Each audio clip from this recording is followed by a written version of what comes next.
شروع اللہ کے نام سے جو بڑا مہربان اور نہایت رحم فرمانے والا ہے۔ حضرت انس بن مالک رضی اللہ تعالی عنہما سے روایت ہے کہ ایک انصاری آدمی نے نبی صلی اللہ علیہ وآلہ وسلم کی خدمت میں حاضر ہو کر مالی تعاون کا سوال کیا۔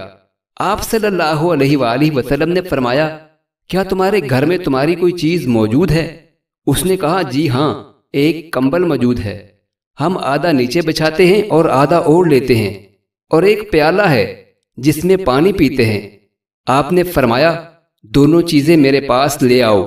وہ انہیں لے کر حاضر ہوا تو اللہ کے رسول صلی اللہ علیہ وآلہ وسلم نے انہیں اپنے ہاتھ میں لیا اور فرمایا، یہ دونوں چیزیں کون خریدتا ہے؟ ایک آدمی نے کہا، میں انہیں 1 درہم میں خریدتا ہوں۔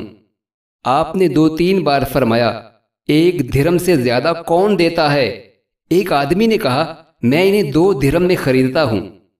آپ نے اسے دونوں چیزیں دے کر 2 درہم لے لیے اور اس انصاری صحابی کو دے دیے اور فرمایا، 1 درہم کا کھانے پینے کا سامان لے کر گھر والوں کو دے دو اور دوسرے درہم کا کلہاڑا خرید کر میرے پاس لاؤ۔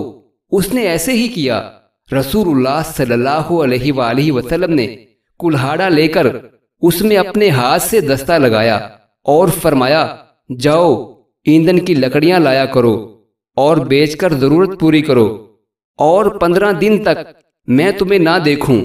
وہ ایندھن لا کر بیچنے لگا۔ اس کے بعد وہ حاضر ہوا تو اس کے پاس 10 درہم جمع ہو چکے تھے۔ آپ نے فرمایا، کچھ رقم کا کھانے کا سامان خرید لو اور کچھ رقم کا کپڑا خرید لو۔ پھر فرمایا، یہ کام محنت سے روزی کمانا تیرے لیے اس بات سے بہت بہتر ہے کہ تو قیامت کے دن آئے تو مانگنے کی وجہ سے تیرا چہرہ داغدار ہو۔ مانگنا صرف اس کے لیے جائز ہے جسے مفلسی خاک نشین کر دے، یا جو انتہائی مقروض ہو، یا جو خون کی وجہ سے پریشان ہو، جس سے قتل سرزد ہو گیا ہو اور وہ دیت ادا کرنے کی طاقت نہ رکھتا ہو۔